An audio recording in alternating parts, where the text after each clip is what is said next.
Tonight, we're joined by Dr. Michael Lee. Michael Lee is the director of the Civility Initiative and professor of communication at the College of Charleston. The Civility Institute teaches healthy disagreement and dialogue across differences through workshops, speakers, book talks, panels, debates, film screenings, and more. He hosts When We Disagree, a podcast about the role of conflict in all of our lives. And I was on it recently. The episode just dropped yesterday, so if you want to check it out, please do. His research focuses on political identity in American politics. He's earned over a dozen awards, including 5 National Book Awards for his first book, Creating Conservatism, Post-War Words That Made an American Movement. And his latest book is We Are Not One People, Separatism and Secession in American Politics Since 1776. I have known Michael Lee since he was a sophomore in college, back before the turn of the century. So I'm really excited to have him here today, and without any further ado. Thank you. It's a real honor. Thank you to Mike. Thank you to y'all.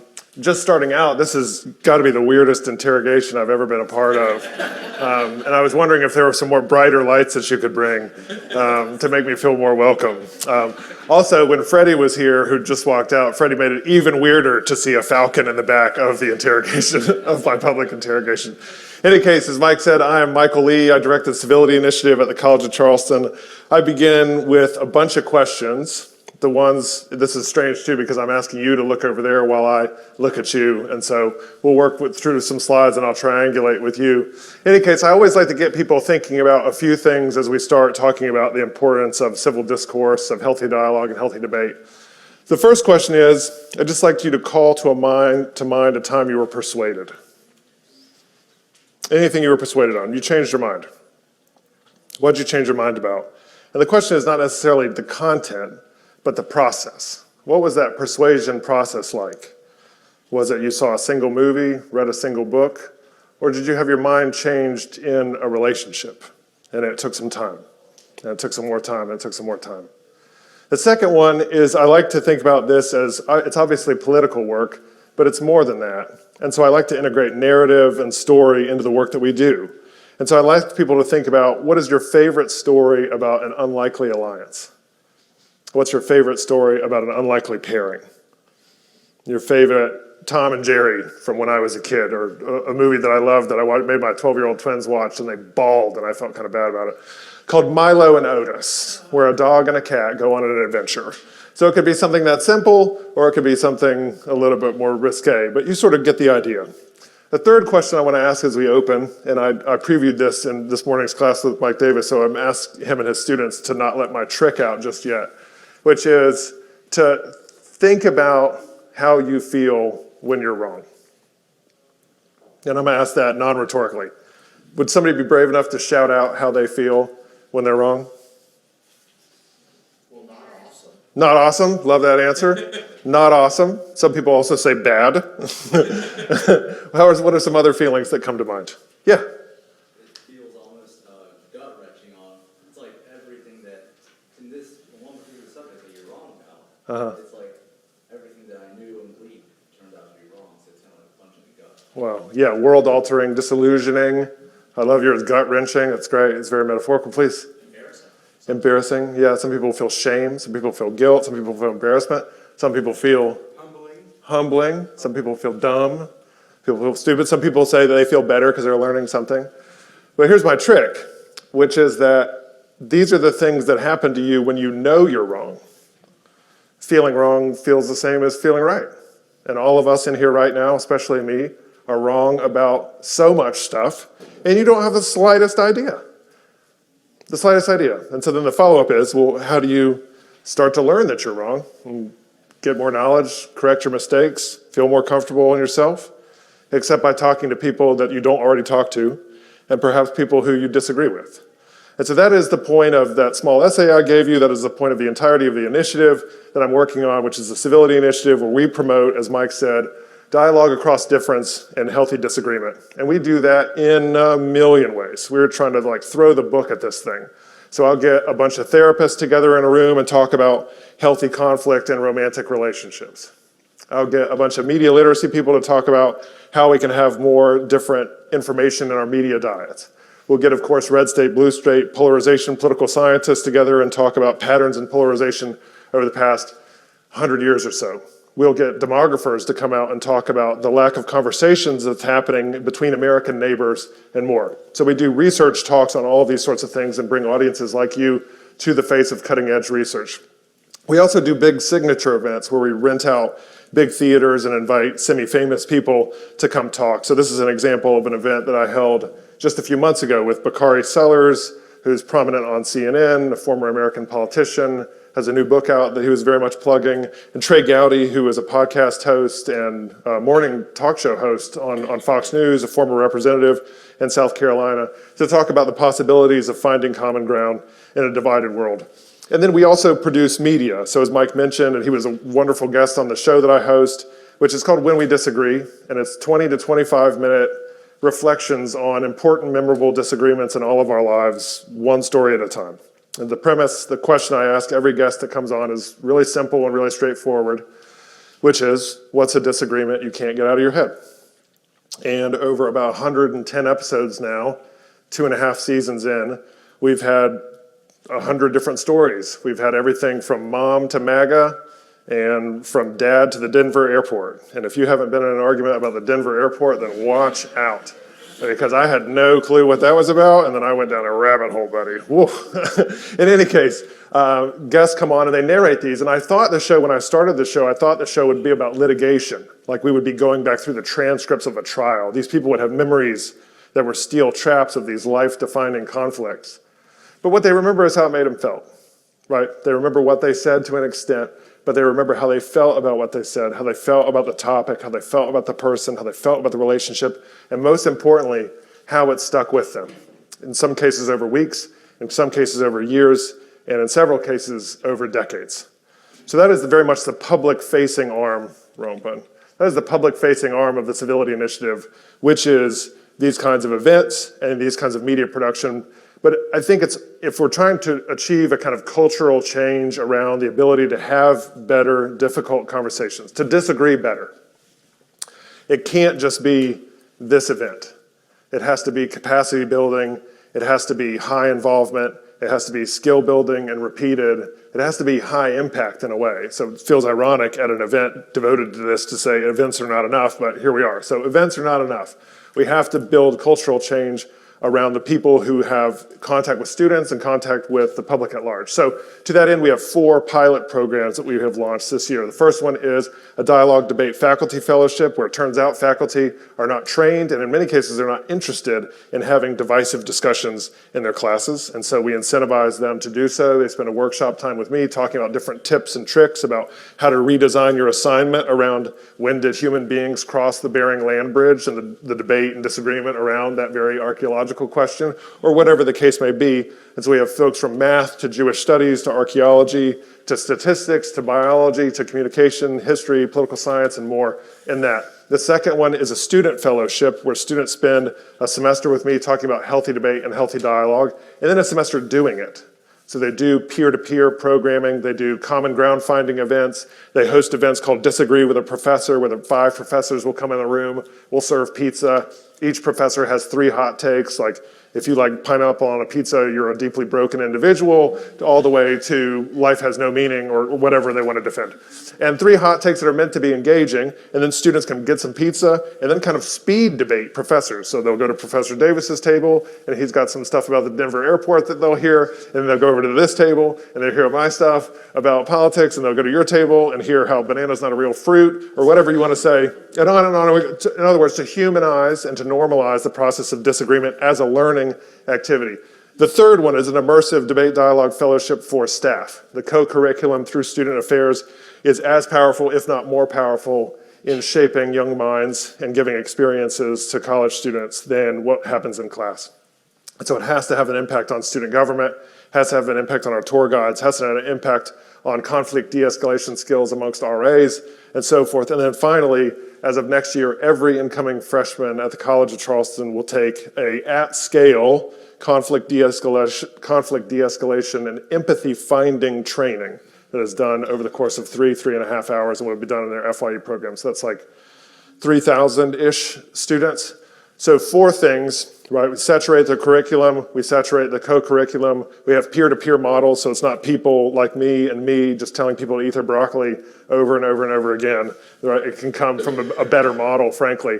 And then an at-scale saturation point at the beginning of college. And so ambitiously, I have tried to make the Civility Initiative have a national arm, which is the podcast, a low country / South Carolina Savannah arm, which is a lot of the book clubs that we do at local libraries. Sometimes I'll rent out a movie theater and show movies that are about dialogue across difference. I rented a movie theater out on the beach near where I live the first time and showed 3 billboards outside Ebbing, Missouri for free, right? It cost like $900 to rent this theater out.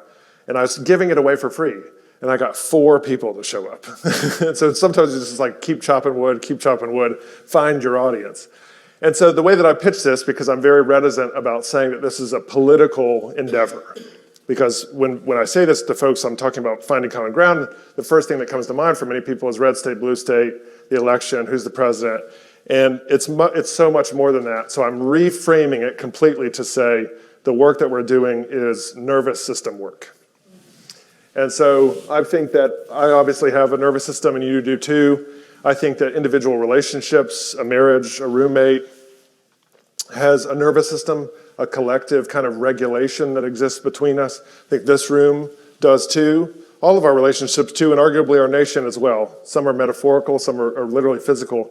But when we become dysregulated around conflict, we experience stress around anticipated or real conflict. The kind of stereotypical notion of what the nervous system does is that it goes into a fight response or it goes into a flight response. The fight responses and what happens to a conflict or what happens to our ability to disagree better if one or both of us is experiencing a flight response should be pretty obvious, right? This is everybody's fear of what's my uncle going to say at Thanksgiving, right? This is the common reoccurring concern of it. I don't know what's going on at people's Thanksgivings, but it sounds awful. In any case, fight responses being, I'm not going to listen to you anymore, name calling, yelling, cancellation, bigotry, even violence, and something of the sort. The flight responses are more insidious. The flight responses are slower, they're not as obvious. But in the work that I've been doing, I mean, since I knew Mike 25 years ago in debate and now do very public-facing work, far more often than not, the real risk, the real mitigator of effective conversations is flight and not fight, right? It is apathy, not antagonism. And so to that end, I like to talk about flight responses as being avoiding, withdrawing, the subsequent feeling of disconnection or silence or loneliness or alienation that comes with that kind of response. And if we get beyond the 101 version, we can talk about the 202 version of the nervous system and how the nervous system can negatively impact our difficult conversations or even our good ones if we're dysregulated. And so the other two obviously are freeze and fawn. So you can think about the French, and I don't speak French, so I'm going to butcher this, forgive me, but the French have a saying called the spirit of the escalator, l'esprit d'escalier, which means the thing that I wish I would have said before I'm now on the escalator. So if you've just been in a fight with somebody and you think, I really wish I would have said in that moment, you're suffering from a freeze response, and that is the l'esprit d'escalier. But it also means, you've talked to somebody in a heated discussion and you can see them kind of dissociate. You can see them kind of go away. The other one, though, is fawning. Ending conversations too quickly that are conflict-oriented, apologizing too much, agreeing with everything the person says so that the issue will go away. All of these really disable our abilities to have difficult conversations. And so much of this work, whether it's about therapy, whether it's about this room, whether it's about college campus, whether it's about the election, whether it's about race or gender or any other identity concern, is, to me, a nervous system issue. And so I like to say that we do fight and flight and freeze and fawn work. Because the fight issues, we have such a negativity bias, ingrained in us in the species. We have a negativity bias to think, what's the worst thing that can happen? And many of us think the worst thing is happening. In fact, the most recent report from the Pew Research Center says that the percentage of adults who say that basically people are behaving worse than they were before COVID is nearly 4 in 5. Nearly 4 in 5 people think that we're living in the worst behavior they've seen in their entire lives, right? So whether that's true or not, it has an impact for our collective well-being because we're all expecting it, we're all anticipating it. But we can also talk about fight responses in our anticipation of the worst thing, which is some polls suggesting that 50% of Americans fear an impending civil war. But again, the silent killer is always these kinds of issues. The numbers of times I have looked for my phone, the number of times I have spent looking for my phone, the number of times I've spent looking at my phone when I could have engaged. And one of the things I like to do in rooms like this is to just count the number of people who leave the room and are not looking at their phone as they walk out the door, right? And it's equal offenders. You know, it's easy to kind of have a get off my lawn old dad thing going on here. But equal offenders, intergenerational offenses. And this has been going on for a long time. I was talking just before the show with a reporter and was talking about the old quote misattributed to Thomas Wolfe.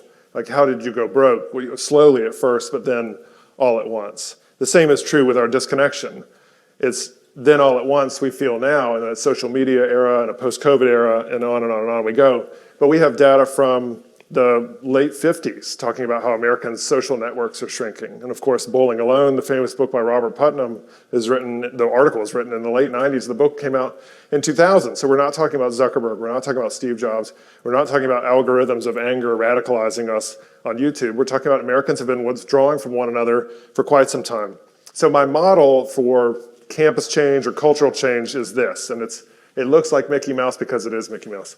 So it's the 3 Ds, dialogue, debate, deliberation. So effective decision-making, where we're using the best information with the most amount of people who have the most buy-in in the outcome, is to me what ideal deliberation or decision-making looks like. Now that's true in a company, that's true on a college campus, that's true in a nonprofit, that's true in a political party, it's true in a nation.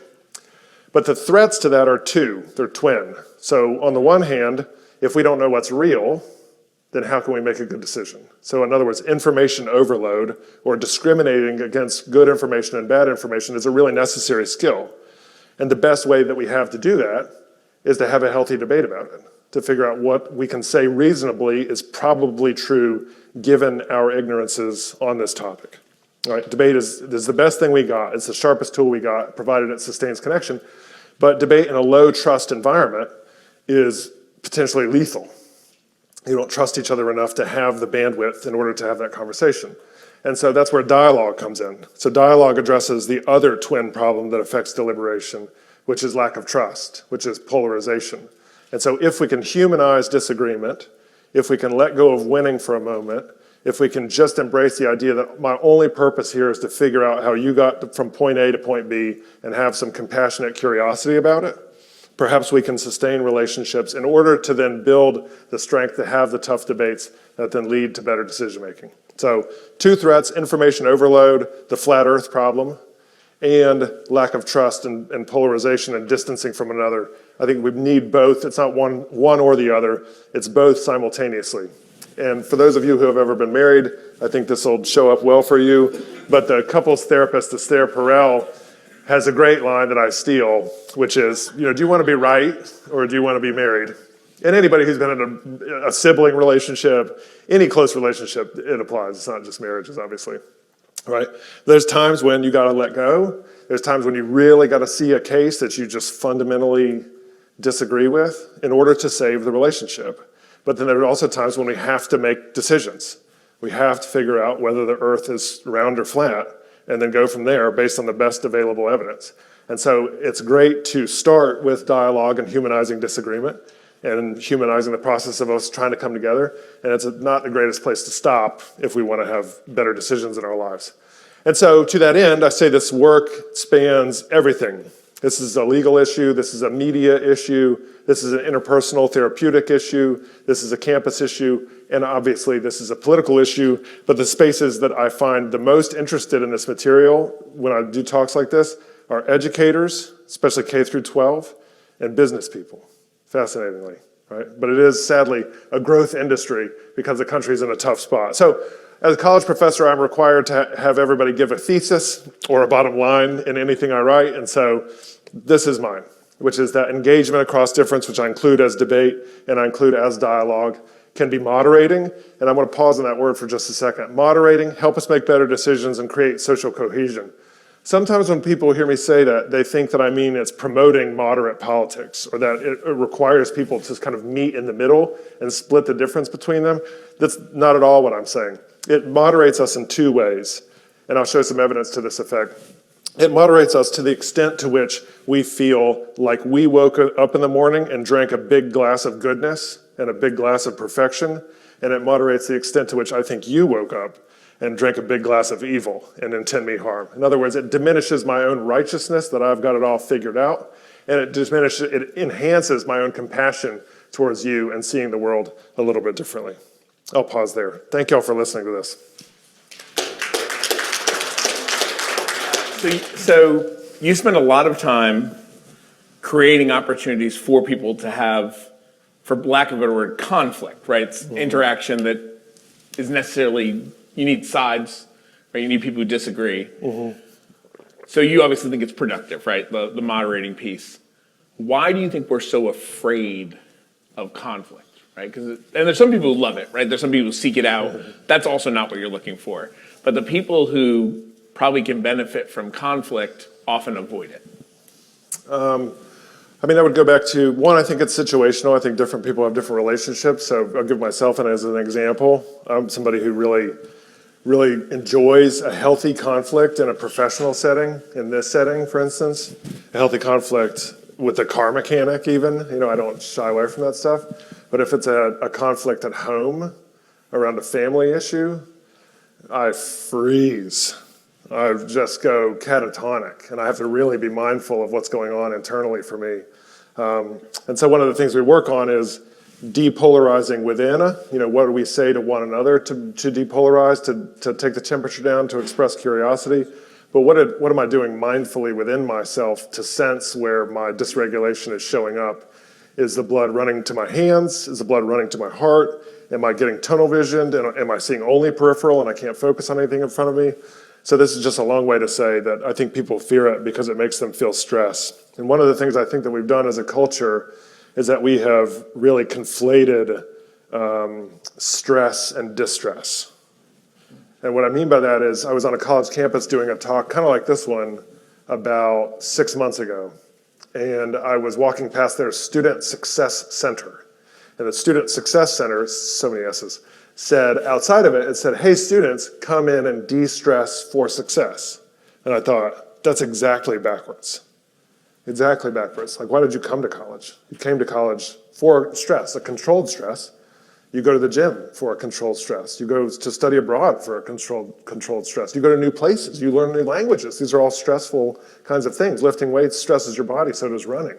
But those are good things. But if we say that success in modern life means that you experience no stress, then the stress that we are experiencing will show up as distress, and then of course we're going to have a difficult time having conflict.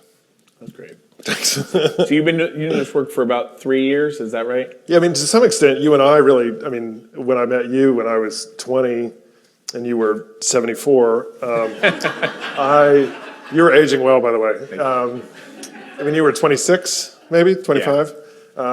Younger than that, yeah. Yeah, I think that it really started then, but the debate that we were doing, as you well know, was very insular, right? I think that it had a public component that is now showing up, right? Yeah. That seed is now planted and I'm here. But what we were doing was very much not a publicly facing, publicly accessible thing. And so explicitly, I've been doing this work in classes with students at the College of Charleston for 17 years.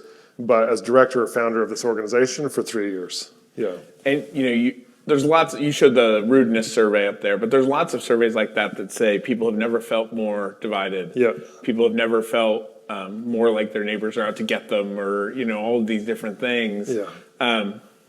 You're doing this work every day.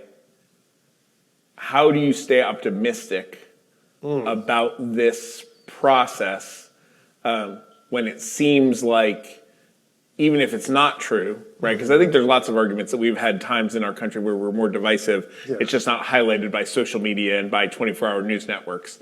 But people certainly feel that way. How do you stay optimistic when there's all those feelings out there? Well, I don't read the news. That helps. No, that's a joke. I hail the news. I do talk to people about their relationship with the news. because I think that there's, one of the things I come back to a lot is Reinhold Niebuhr's Serenity Prayer. And, oftentimes it happens when we feel out of control and we try to figure out the things that we control and the things that we can't control and to have the wisdom to know the difference. And so one of the things I work on internally is, well, what are the things that I can affect some control over? Well, I can hopefully have a good chat with this room. I can hopefully have a good chat with you. And I find tremendous optimism in people like you who show up to an event like this, wanting to talk about these complicated issues. And just as corny as I could possibly say it, I'm as cynical as the next person. And when I began this, I thought this will be really fun. I do believe in this, but I'm cynical enough to think if we kick the can a little bit down the road, that'll be success enough for me. And the kinds of hunger that I have seen, both where I live as well as across the country, for more connection, because I think people know that they're lonely.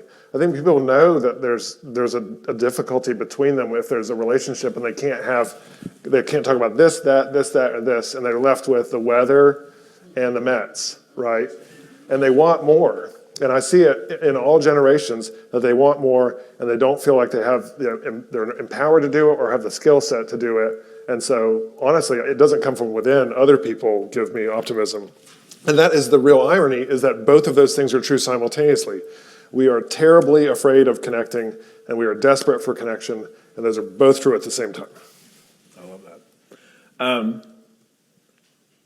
What's your biggest surprise in doing this work?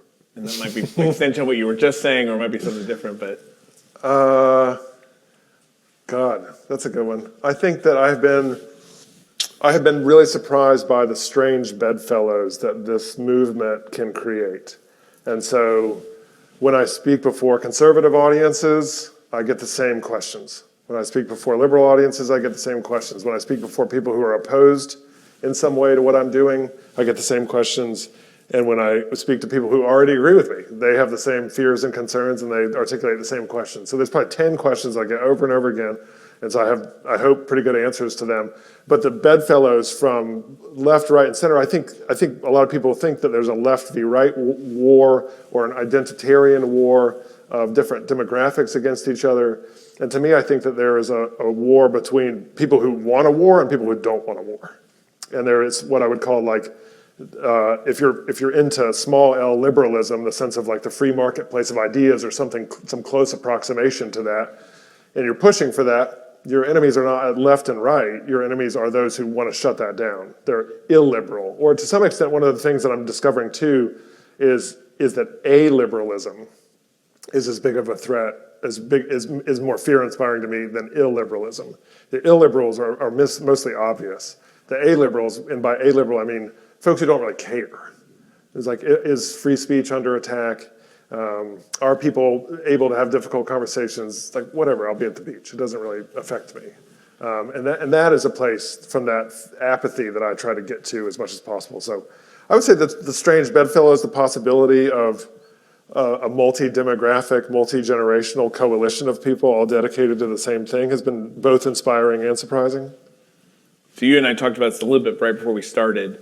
There's pushback against civic engagement, and from all sides, right? Talk about some of the resistance you've had to what you're doing, and how you've combated that pushback. Yeah, I'll give an example. I have an aunt who lives in Minneapolis, and she thinks that my message is be nice to ICE. She thinks that I'm platforming people that shouldn't be platformed. She thinks I'm saying be nice to people who are not being nice to you. She thinks that they should have to do none of the work and I have to do all of the work. In other words, I'm making an attempt to understand you, but you are not making an attempt to understand me. She thinks that and I just put her right on blast here. No, I don't think she would really mind. We'll send her this video. Please do. She would love that. In any case, I think that she thinks, and many others do, that I am saying meet in the middle. I am saying compromise politics. I am saying the best way forward is all of us to moderate our convictions. I think she thinks that I'm saying that we need to violate our boundaries and bring people who are unsafe to us into closer orbit with us. And I do think that we need to talk to more strangers. I do think that we need to take more conversational risks. I don't think that has to come at the expense of our convictions or our courage or our relationships. That's great. Well, in a minute, we'll let the audience ask some questions, so people think about questions you might have. Let's talk a little bit about the podcast. Okay. And where it came from, how you developed it. I've heard the story a couple times already, but not everybody has. So talk about where it came from and some of the stories you've had that have really stuck with you. Yeah, that's a great one. So when I started this initiative, I thought it's not enough for us to do events. I knew that that was going to be insufficient because if you miss it, you miss it, and then it's gone. And it's not something that can come back to. And it has a limited scope. And so I thought, well, what's the easiest way that we could create something that's scalable, that would have scope, and that would be interesting and hopefully fun. So it's not, again, just like eat your broccoli, these kinds of lessons that get tired. And I thought, well, everybody's got a story of a conflict, theoretically. And so I started asking people at trainings like this or workshops or speeches, what's a disagreement you can't get out of your head? And one of the things that was surprising to me in hindsight, it's not at all surprising, but the most surprising thing to me was, I would say a sizable minority of people answered the question by saying they didn't have a conflict that was memorable to them. And I thought, a word that I won't say in front of all of you, but I thought there's no way that's true. Maybe you're not willing to admit it, or maybe you just don't want to be the kind of person who would say that, oh, I've had a grudge about this thing or something like that. And so I thought there's really something here. And so there was a woman who I work with, who wouldn't mind me sharing, that she said, I'll never be on your show, but I will road shop it with you. I have a story that I will tell on like a beta test of the podcast. And so we got the sound guy, we got all of the marketers, the communication team at the college. I got into the studio on campus where we do this stuff, and I got her, and there was like 7 of us in there. And I was like, oh, this is, if this fails, like I've wasted a lot of people's time. And she just nailed it. She nailed it. She told this story about how she went away to college and her parents followed her. They retired and followed her. And she was like, the whole reason I went away to college was to get away from you. And then they moved like right down the street. And then she moved away again to Charleston. And then guess where they came? And she refuses to have the tough conversation with them that she feels like she wants more space, that she wants more independence, that they're crowding her. Right? They're smothering. And so we talked about her inability to have that conversation. I understand why she didn't want to put that on a podcast, but at the same time, I realized we've got a thing here. We've got a thing here. And so we did a few episodes with students. We did a few more episodes with other professors that I knew, basically friends and people were coming on the show. My aunt came on the show and told an unbelievable story about wanting to have an argument with her mother about motherhood, about best practices, basically. And then her mom died before they got to have that chance, and she wept openly on the show. We had another woman on the show who's a radio host in Salt Lake City and the host of a podcast called Uncomfy, which has a decent following. She told a similar story about how her mom would watch Fox News every day, and she just didn't understand why she was a journalist, and didn't understand what her fascination, and could never get up the courage to have the conversation about her media choices, and just from an angle of curiosity. And then her mom died before they could have the conversation. So it's just these missed opportunities. And I do think the culture is having a sense of our collective missed opportunities, one person at a time, one community at a time. So that's kind of the origin story. And now we're 2.5 seasons, 100 and whatever episodes in, and I adore it. I just absolutely adore the show. It's so much fun to make. It's so much fun to hear people's stories. And I want it to be truly random and truly from across the board. So not just authors, not just politicians, but everybody has a story. So let's get everybody on the show. It's 20, 25 minutes. Thanks I'm going to have to go find the one about the Denver airport. Yeah. It's fascinating. That one comes up. The conspiracy theories have come up several times. The Denver airport has come up. Flat Earth has come up.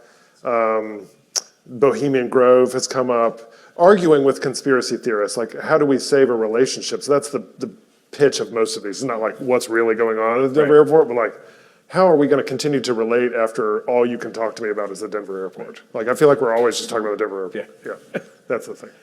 So I've got one more question, then we'll let the audience have a shot at you. What's the disagreement you can't get out of your head?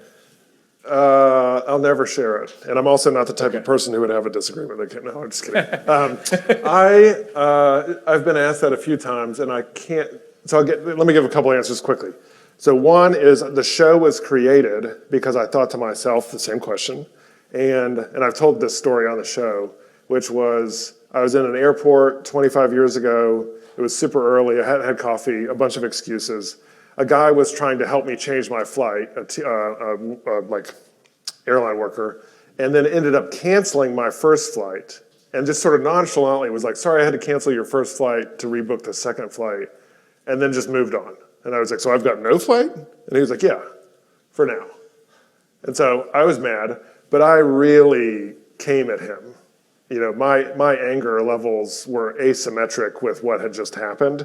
And I also wasn't patient enough to let this process play out because eventually he helped me out. It just took a much longer time than I wanted it to take out. Right? So I was nervous. I was at the airport. I had that fun airport energy that we all love. And I was horrified by, I didn't do anything that bad. You know, I didn't call any names, but I felt so angry. And then I went to my gate and I had like a shame shutdown. And I was like, who was that? Who's that little monster that lives in you? What was that about, man? You got to think about that. And then importantly, I never got a chance to like shake his hand and say, I'm sorry. And I'm definitely a person who wants to be that person. Like if something goes wrong or I messed up, I do want to do that. But I can see his face right now. You know, we had a 5-minute interaction. Yeah. So that's one. And then we had one woman come on the show and she told a story. And I'm thinking about having her back as a two-parter, but that's not really our format. She came on the show and told how a landlord of hers, she said that she didn't owe him rent because they had taken her deposit. He cut the power to her house. He's an older guy, had a bunch of money. This is in Marfa, Texas. It's her and a young teacher living there. She goes to confront him and say, we're going to get an attorney. He starts to weep. She feels bad. And then on the podcast, she tells me, and I'm trying to like keep a straight face, she tells me that she was the aggressor in that situation. And I was like, he cut the power to your house and you were the aggressor? And so I still can't, even as I'm saying it, I'm like, I'm so on the team that I think she should be on. So it's a disagreement on the show that I can't get out of my head. It's like, these are the facts and that's your interpretation. So I want to have her come back on and do a genuine dialogue about her understanding of that. So that's one from the show that's very meta.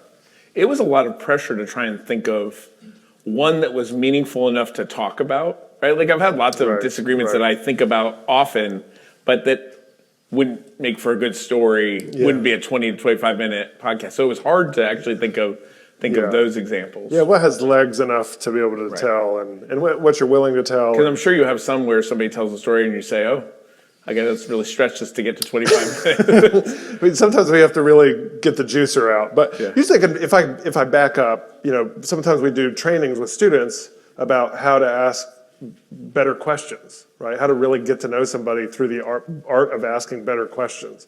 So sometimes I just have to back up from the trees in the forest and talk about the forest. It's like, why was it important? Like I asked you when you came on the show, you know, why was it important for you to come on this show and talk about this particular story? Like that's a fascinating thing to me, and there's probably more juice there. So usually I think like a band, if you're playing the same thing over and over again, it gets stale. So let's switch the track, let's back up, let's ask a bigger, deeper question. So that's usually my strategy. Awesome. All right, we'll open the floor up to questions. I think Gavin has the microphone.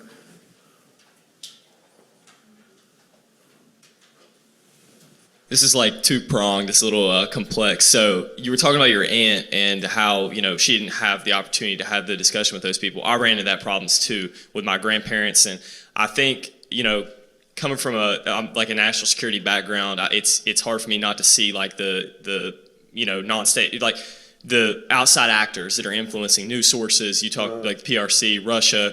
How do you have those conversations with your family members who are so far apart and they're just constantly indulged in media? Even when you're in the middle and you're talking to them, it feels like, you know what I mean? Like you're attacking them when I'm really just trying to bring them, kind of like you said, but how do you bridge the gap, especially with that older generation, come from our perspective? You know what I mean? That we're not trying to attack your ideas and we're not all the way on the other end. We're in the middle and we're just trying to hear them out, I guess. It's a great question and a lot of savvy in the answer, but the first thing I try to do is I try to talk to folks about finding common ground. So maybe make a common ground sandwich. So maybe it's we both love pickleball. It doesn't have to be common political ground. Maybe it is common political ground, but we both agree that we should get as most accurate information as we possibly can, right? And then have the tough conversation and then come back to either pickleball or the political common ground. So I like a common ground sandwich as a structure for that conversation. I also just like straight asking questions. You know, why is this a news source that you get the most out of? Why do you consistently come back to this news source? And then the third thing is that when I talk about depolarization between, you know, some of that is asking questions, some of that is content.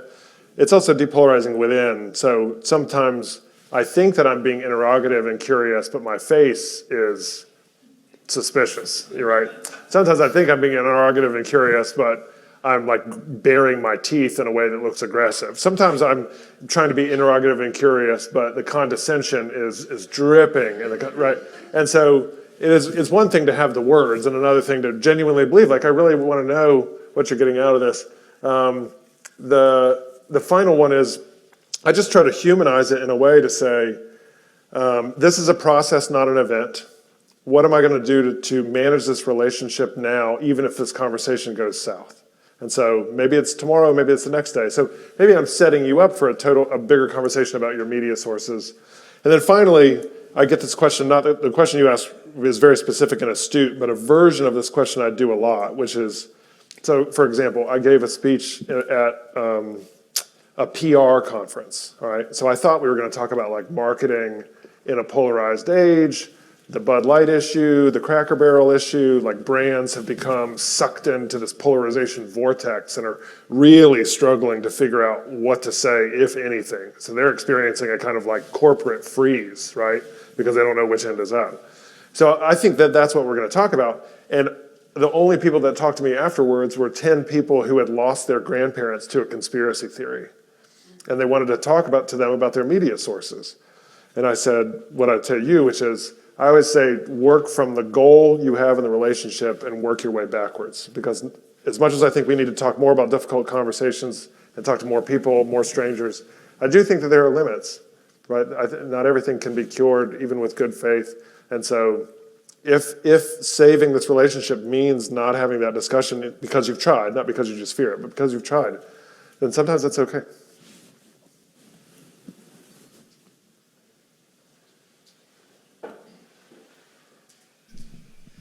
Thank you, sir. Nice to see you. My name is Liam Savage. I'm actually the president of a civil discourse club here on campus called the Roundtable Club. Cool. I wanted to ask you a question. How can we begin to facilitate conversations around issues such as ICE or trans rights or non-trans rights, and make sure that they're civil? Because for questions such as those, some people, they're like, this is my identity. Right. So how can we begin to facilitate civil conversations around such issues so there's creating an understanding between both someone who's on one end of that spectrum and the other? Good question, and I'm so glad to hear about your Civil Discourse Club. And just so I get a sense, the Civil Discourse Club is everybody gets in a room and you just introduce the most thorny topics and then talk about it? Well, we try to. I love this. They're interesting. Yeah, so one is high level, meta. So what norms are you creating around it? So hopefully the club has some sort of charter or statement that you talk about at the beginning where you value pluralism, which is not just the reality of viewpoint and demographic diversity, but a genuine commitment to embracing pluralism, right? I have the right to speak and you have the right to speak. Do we all agree that this is going to go nowhere if there's yelling and name calling? Hopefully that is the case. So norming, what do we want out of this? Second, norming, what are we doing here? So is the purpose of us getting together to understand where I'm at and where you're at? Is the purpose of us getting together some sort of like model UN or model Congress where we're coming up with policy? Is this a judge and jury situation where we're figuring out who's right and who's wrong and who's in the tent and who's out of the tent? So I think purpose is the most important conversation to have in addition to tactics. The third one I'd say is structure. So one of the ways that one of the criticisms I get from people who are very invested in dialogue, who are not invested in debate, is that they think that dialogue enables safe conversations around identity, whereas debate can weaponize those identities and say, like, you don't have the right to exist or something like that. I think it's exactly the opposite, provided that debate is about switch side. So I would think about those three issues you named, let's say immigration, to take an example. So you can have a debate about immigration that takes 5 minutes or 5 hours. That's about the facts of immigration, like what is really going on, and then going back and forth on that. About the value of immigration, right? We should be a more open or a more closed society. More open societies are more just societies, so a value proposition. Or a policy question, right? What should we do about the border? And then ask people and assign people to go on both sides of those issues so that it gamifies it, and then folks can actually divorce their ego and their identity from it. And then that is one way to have that conversation healthy. And the final thing I'll say is scale up. Do something fun. So one of the fun things I like to do is speed common ground. So in a room like this, maybe a little smaller, I would have everybody pair up and then do a common ground race. So find 5 things that you have in common, and I'm going to set a timer. And then whatever are the top 3 groups that come back and have found 5 things with a stranger that they have in common win some sticker, cookie, candy bar, something like that. But as momentum building towards the kind of discourse that you want to be modeled down the road. So maybe not start with Israel, but start with speed common ground, speed debating, something like that, and then work your way up, scale it. That's a great question, though. Thank you.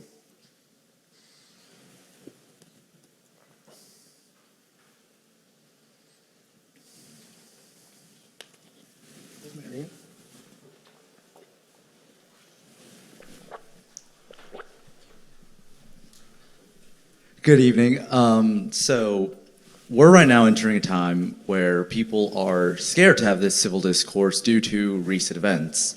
Last year we had a famed podcaster, guy who was trying to start out civil discourse across college campuses, Charlie Kirk. He was assassinated in Utah Valley University and all that kind of stuff. Mm-hmm. People seem to be a bit more scared to have these conversations. So I guess this is sort of relating to your the question that you posed yourself. How do you remain optimistic about this? Mm-hmm.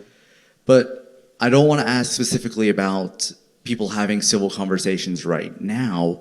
However, in a time where people are being more and more secluded or reserved to have these civil conversations, how do you get people animated? How do you get people to actually be open and free to discuss these things? Because, civility and having these conversations is part of our many privileges as citizens in a democracy like this one. Mm-hmm.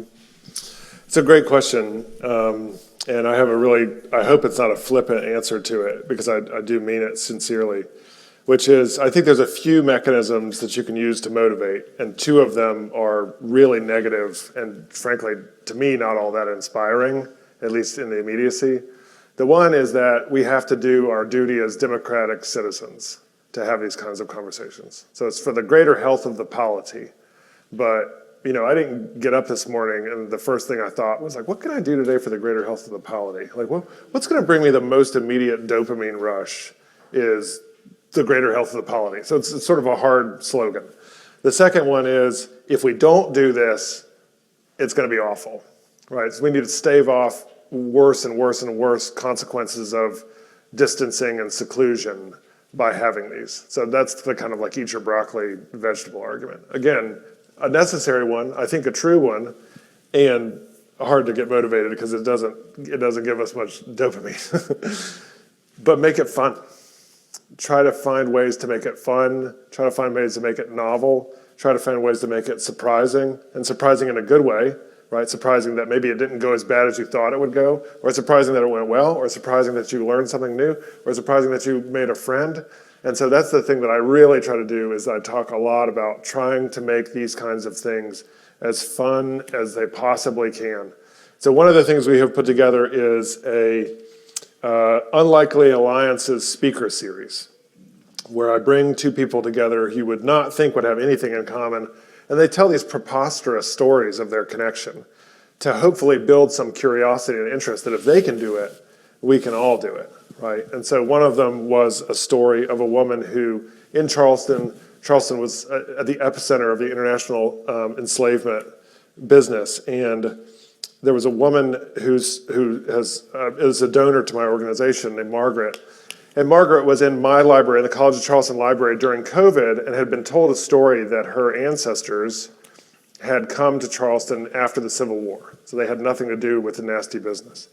And it turns out that was not true. And it turns out that not only it was not true, but it was the opposite of true, is that her family were the largest owners of slave ships in the world. Like they had bought all these ships and they were employing captains. They were involved in the literal movement of hundreds of thousands of people. And she still has a lot of that money. And she was horrified. And one of the things she did was she started an enormous scholarship fund. One of the things she did was she started talking to other very wealthy old money families in Charleston that they needed to go public like she was going public, like look at my discovery. And you can imagine how that went. So she had a lot of contentious conversations with them, like you need to write op-eds, you need to confess like I'm doing, you need to write a book, and that didn't get super far.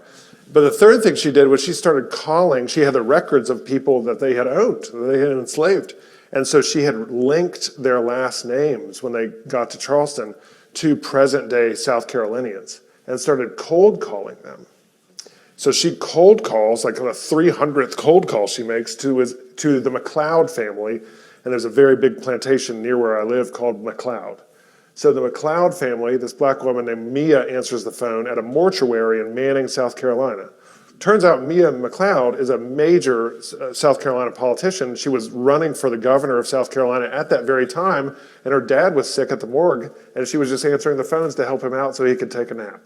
So here she cold calls the first black woman to run for governor in South Carolina's history to basically apologize for what her ancestors had done 200 years prior, and now they go on speaking tours together.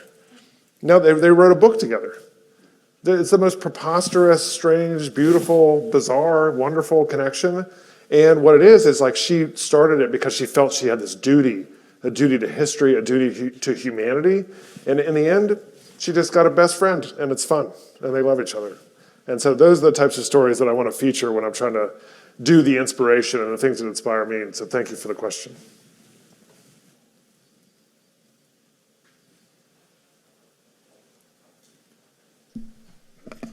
Hello. Welcome to campus. Thank you for coming. My name is Bryson. I'm Student Government Vice President here at Fairmont State.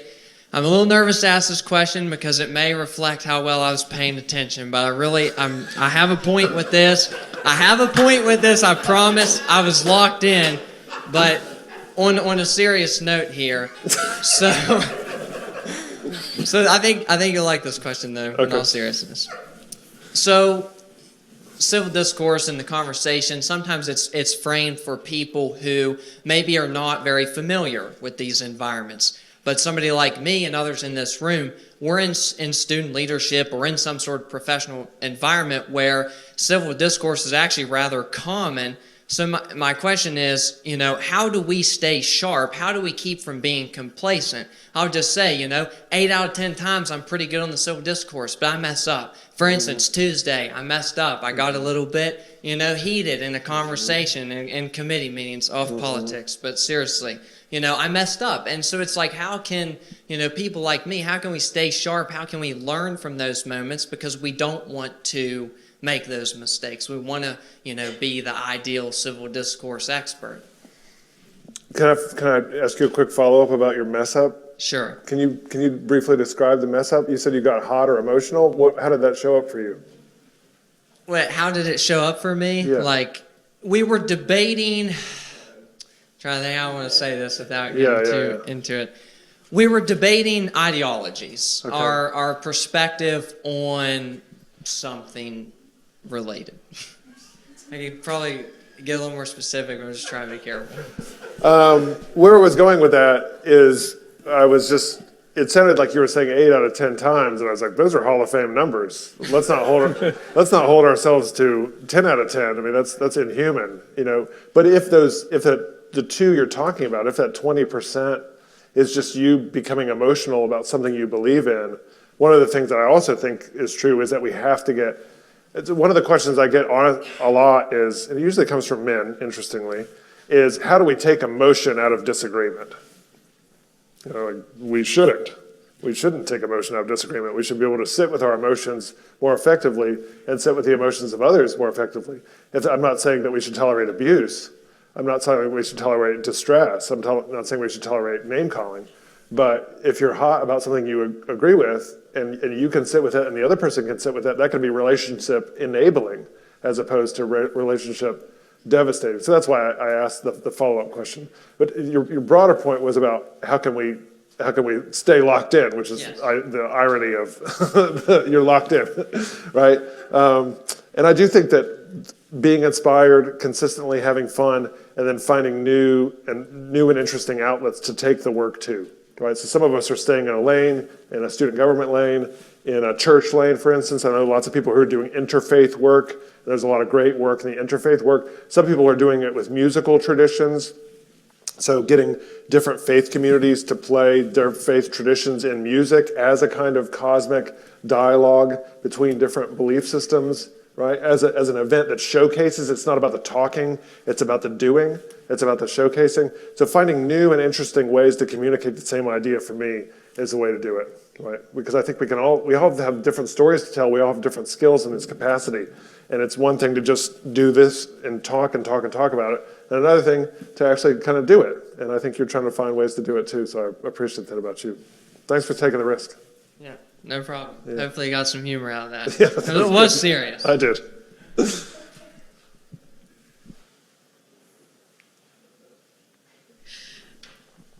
Hello again. I'm Sophie Stewart, and as president of the Student Government Association, I'd like to personally apologize for my VP. This is good. No, I'm just kidding. I love working with Bryson. He's great. But kind of back to our conversation earlier today. First off, thank you. We took some of your advice. We had a little discussion before we got into our discussion about club funding, and I think it was very beneficial. Our meeting went great today. Oh, great. I was definitely a little bit nervous, but there's a lot of student government members in the room. But yeah, it was a great example of civil discourse, I believe. But unfortunately, I don't have the mental capacity to remember everything you've said today or about our conversation earlier. So my question is, do you have a one-liner or a statement or two or just a few words to kind of remember or encourage student leaders in the room or professors who meet with 30 or so or just large groups of people on how to facilitate or encourage and engage in civil discourse and healthy disagreements? Yeah, I do. That's really put me on the spot there, didn't you? One sentence. How many words do I get? I would say that conflict facilitation, healthy debate and dialogue is a skill. And it's one thing for me to talk about dribbling a basketball. It seems really easy. It's not rocket science. You put the ball on the deck, it comes back to you, you do it again, you do it again. Okay, well, do it in traffic. Do it in an arena. Do it with people who are 7 feet tall. Do it in different environments, and it becomes really hard. So we can talk about it all we want to, but let's find some ways to do the learning in the doing and have possibilities for those, and also have those be really consistent and repeated so we get as many reps as possible.